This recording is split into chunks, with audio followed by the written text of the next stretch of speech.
Pantev atasimama kwenye bench siku ya mechi ya ligi kuu pamoja na ligi ya mabingwa, kwa sababu kwa vigezo manake hajakidhi vigezo vile ambavyo vimewekwa kama kocha mkuu.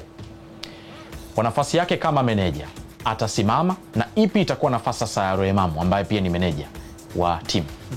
Hapa mtusaidie. Kwanza yeye kuwepo sehemu ya benchi la ufundi manake anaruhusiwa kusimama kwenye touchline. Sema tofauti ni kwamba nyakati ambazo kocha mkuu atasimama yeye hatakuwa anasimama kwenye lile eneo.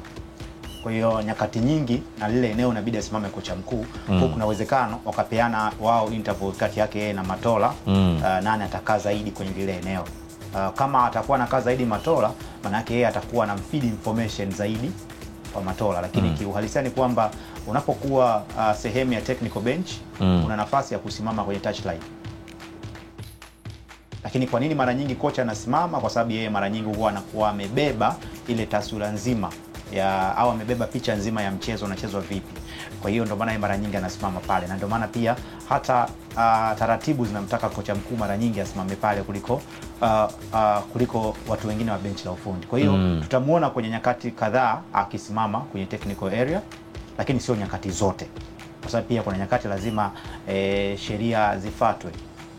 Kwa hiyo na kwa sababu yeye anakosa sifa stahiki atasimama, lakini kwa uchache, sio kwa wingi. Unasemaje Kevin Liamuya? Kuhusu meneja? Atakuwepo pale, haina mashaka hiyo. Atakuwepo, lakini bado qualifications zake hazimpi nafasi ya moja kwa moja kuwa kiongozi wa benchi la ufundi la Simba, hasa katika mechi kubwa za Kiafrika na kwenye CAF Champions League ambayo Simba wanashiriki msimu huu. Kwa tafsiri hiyo tutarajie kuona ile kwenye majina atakayokuwa anatajwa kama kocha mkuu, yeye hatakuwa anatajwa, na hata kwenye tuzo ya kocha mkuu manake kocha bora manake hatakuwepo. Hatakuwa sehemu. Yale ambayo alikuwa anatokea kwa Dabo, si ndio? Alikuwa anatokea kwa Dabo na Bruno Ferri, ndio ataanza kutokea kwa Bulgaria ambaye anatumia cheti cha Matola. Atakuwa anatumia cheti cha Matola. Matola ndio kocha mwenye sifa zote pale.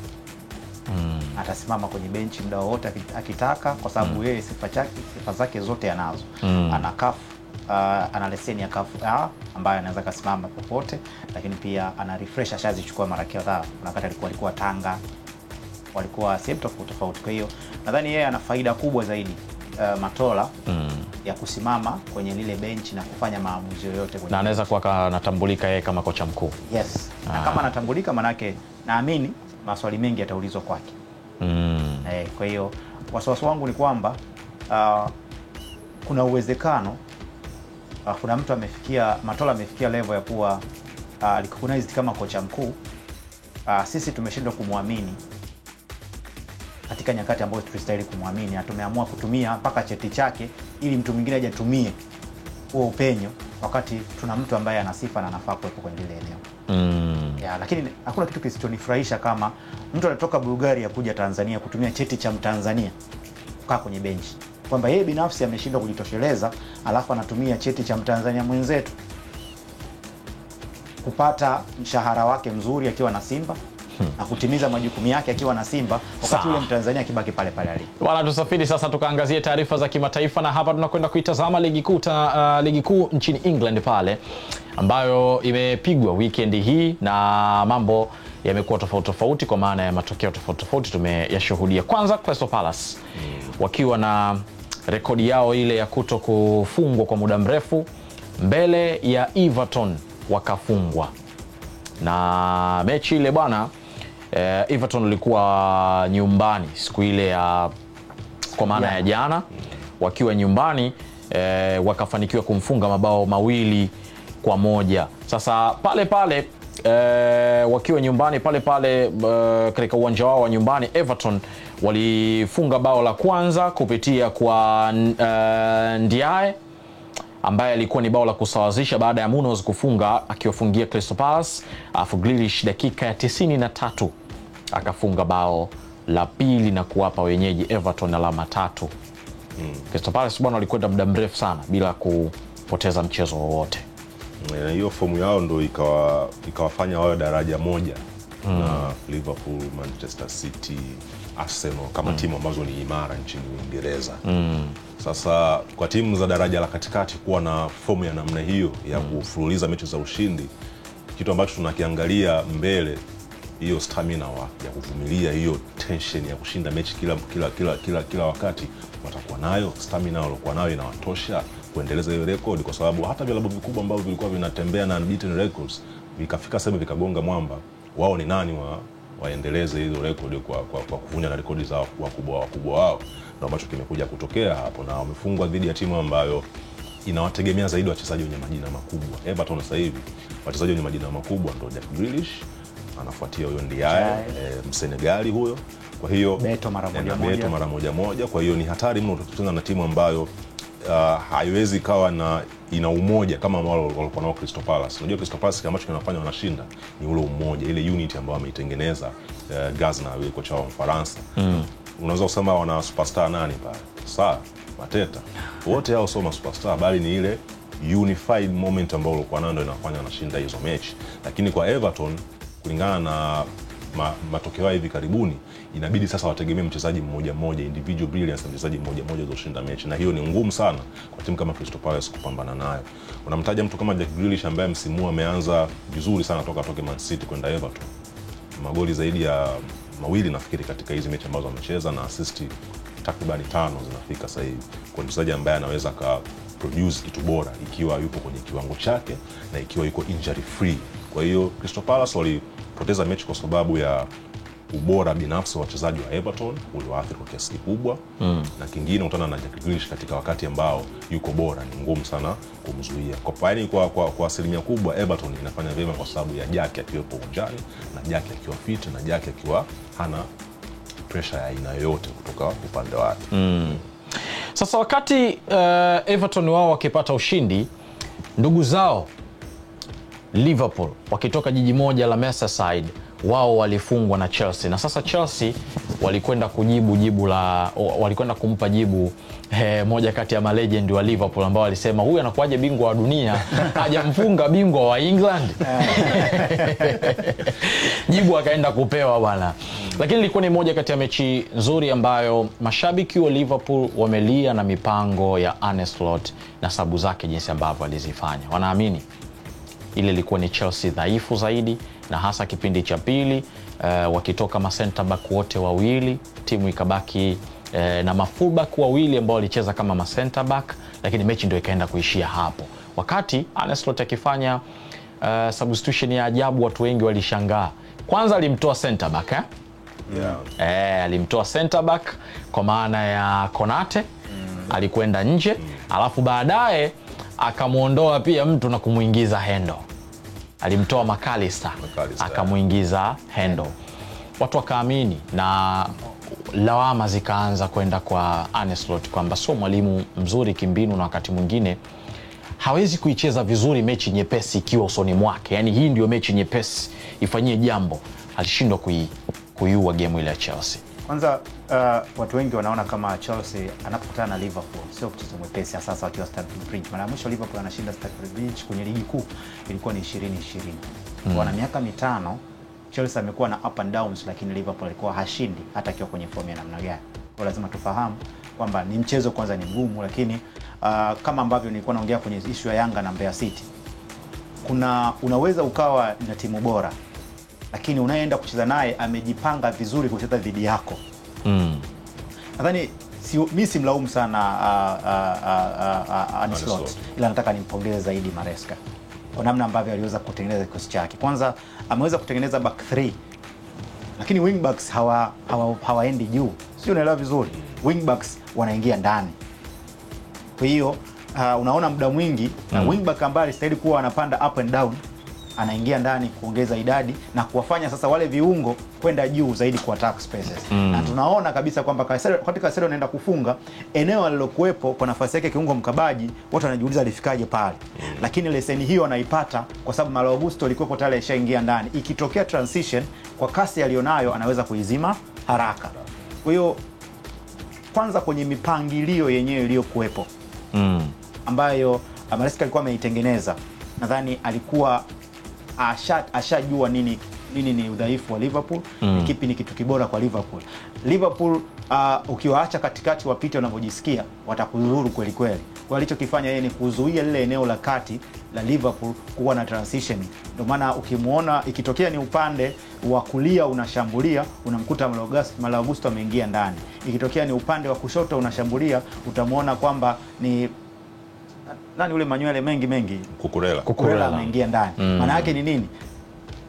Ukiangalia wale viungo wawili wa Chelsea, Caicedo pamoja na Enzo, wote hawana sifa ya uharaka kwenye kukimbia. Acceleration hawana. Sasa ni nani anayeweza kwenda kuwasaidia wao pale ambapo timu ipo kwenye negative transition? Ndio unaona sasa wale mabeki wawili wanatumika kama sehemu ya kuwasaidia nyakati ambazo timu itakuwa imepokwa mpira na Liverpool wanafanya transition. Wana kasi lakini pia wana uwezo wa kuhimili hizo pressure. Na kuna nyakati pia walikuwa wanaweza kushambulia kupitia sehemu ya katikati.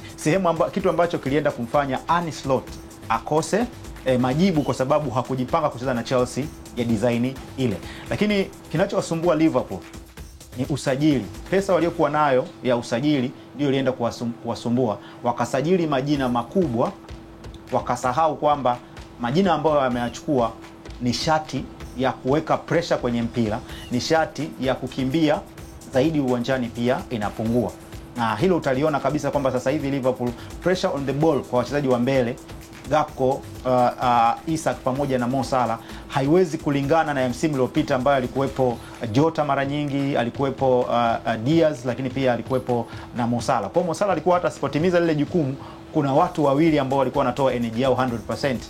Wanalazimisha timu pinzani kufanya makosa kwenye eneo lao na kuweza kupakwa mipira na kuweza kushinda. So hata usajili tu wenyewe kwa Liverpool umeenda kuwatengeneza wao kuwa dhaifu zaidi kuliko kuwafanya wawe bora zaidi. Lakini ndio hivyo, mambo mengine yanakwenda na mdondokea Florian Wirtz. Tunatazama, wanaona kama haja deliver ile level ambayo watu walikuwa wanategemea. Isak kaonekane kuwa fit.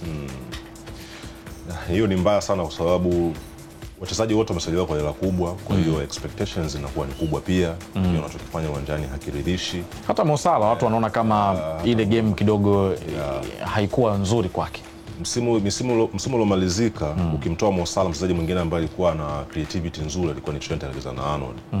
Kumtoa huyo bwana na kumleta mchezaji mwingine ambaye sio fullback asilimia 100. Unajua Jeremy Frimpong ni more kwa winger, wingback. Yani fullback yule ni wingback. Kwa hiyo yule matukio yake mengi atakuwa ni kushambulia zaidi. Kitu ambacho hata Trent alikuwa anakifanya. Lakini positioning ndio kitu muhimu ambacho kinahitajika. Conor Bradley wakati anaanza kutoka kwenye timu ya vijana kuja kwenye timu ya wakubwa, alikuwa anaonyesha kwamba ni promising player. Lakini kinachomcost sasa hivi ni discipline ndogo mno. Kwa sababu hata alitolewa kipindi cha pili nafikiria kwa sababu discipline alikuwa ndogo, alikuwa hana discipline kabisa. Kwa sababu upande alikuwa anashambulia Cucurella, alikuwa anashambulia Pedro Neto.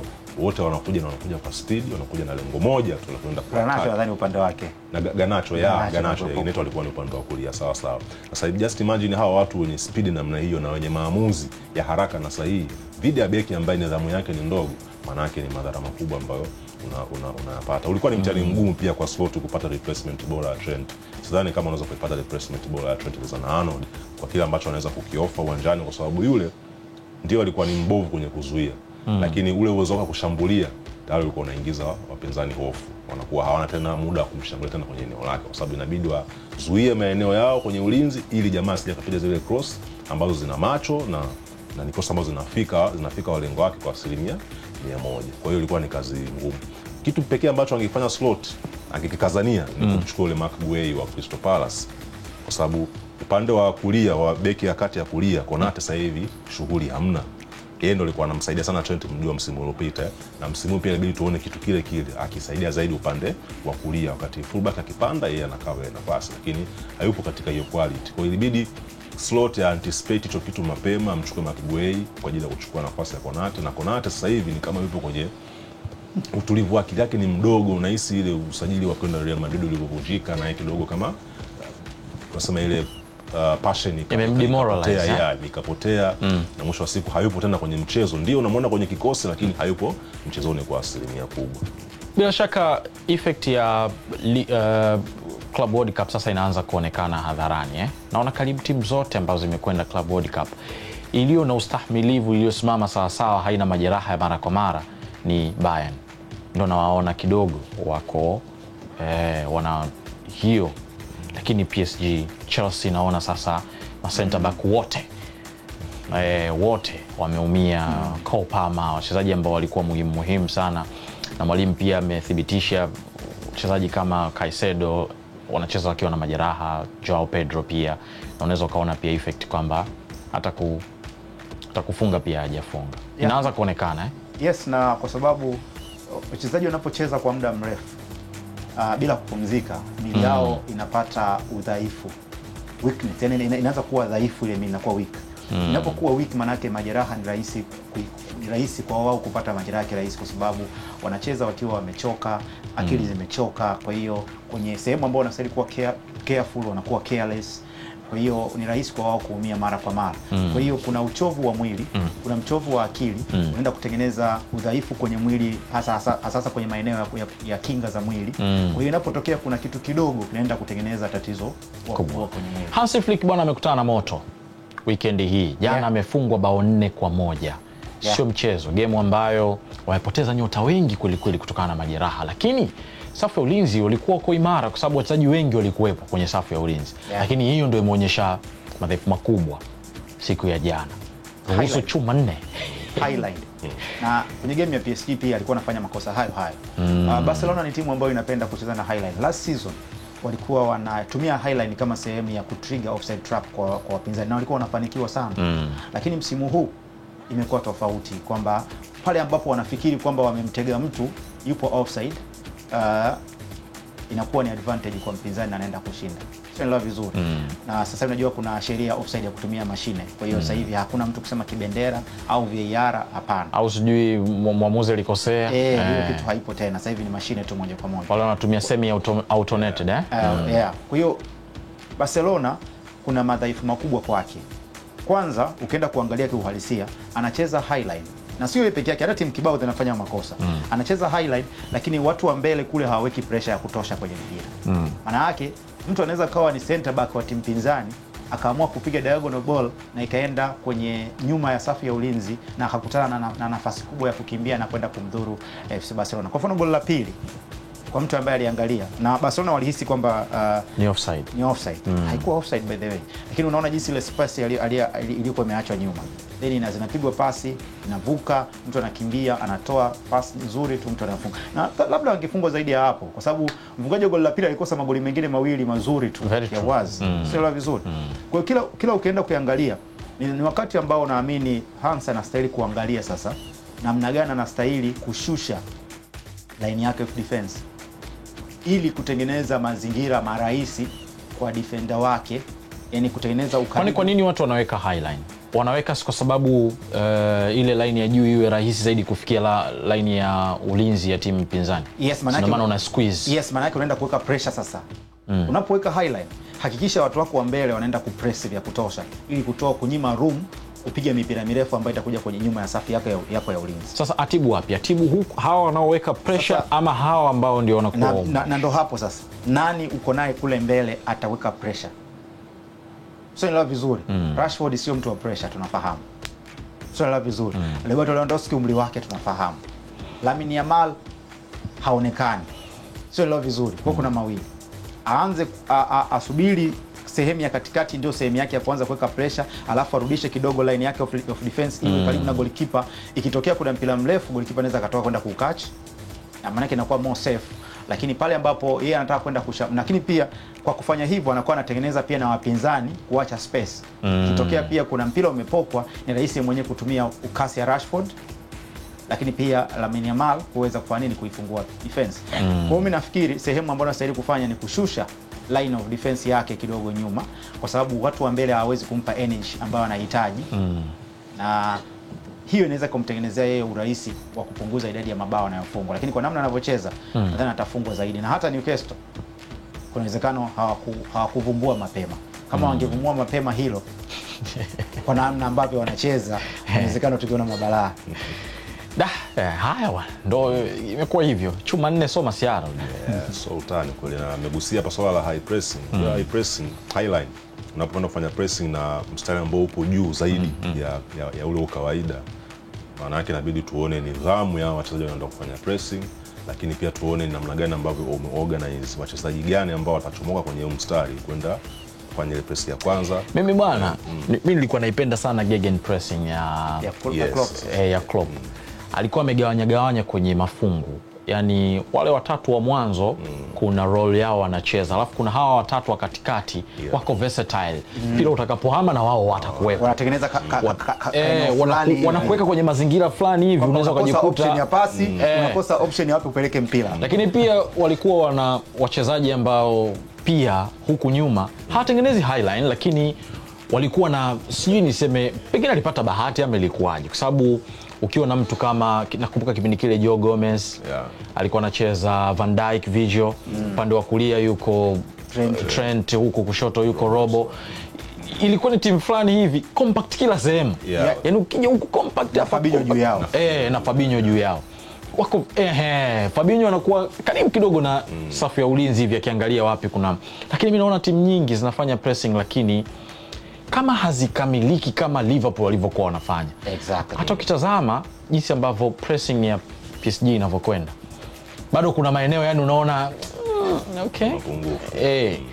sijui labda Klopp naye alishaona kwamba labda watu washansoma akaona kitu ambacho kinawasumbua Liverpool ni kwamba tunaweza tukalaumu defense kesho, tukalaumu kiungo, lakini tatizo la kwanza linaanza kwa watu wa mbele. Yani football ni game ambayo inahitaji output kwa watu wa mbele, kuweka pressure kwenye mpira. When defending lazima udefend na watu 11 kwa sababu tupo kwenye dunia ambayo football sasa hivi kwenye kudefend 11, kwenye kushambulia 11. Tunapoangalia assist sasa hivi tunaangalia mabeki wanatoa assist za kutosha na wanafunga. Sio vizuri. Ni makipa. Yes. Sasa kama Alisson ndo anaongoza ana assist nyingi na yuko Liverpool pale. Maana yake hata nyinyi washambuliaji sasa pale ambapo hatuna mpira jihusishe kwenye kutafuta mpira. Kama nyinyi hamuhusiki maana yake mnawafanya watu wanaanza kujenga mashambulizi. Wanakuja wataisumbua eneo la kiungo, then baadaye watakuja kutufikia. Kwa mambo jinsi yanavyokwenda na idadi ya wachezaji wengi ambao Hansi Flick anawakosa, ana uwezo kukosa ubingwa msimu huu. Xabi Alonso naye anahitaji kuweka rekodi yake, kwa hiyo Hansi Flick yupo kwenye hali ya hatari kwa sasa hivi. Na yeye uwezo kumlaumu kwa 100%. Ni hiyo tu imetokea unfortunate, na wametoka kushiriki mashindano ambayo yalikuwa na ushindani pia, na si yeye tu ambaye anaathirika na hilo. Wewe unaamini kwamba ile mechi ya Paris Saint-Germain imesababisha haya? Imeweka pressure? Kwa asilimia kubwa pia, kwa sababu hata huko nako level ni kubwa ya ushindani. Wanahitaji kupata kombe, na sio kwamba ni kombe moja ambalo wanagombania msimu huu.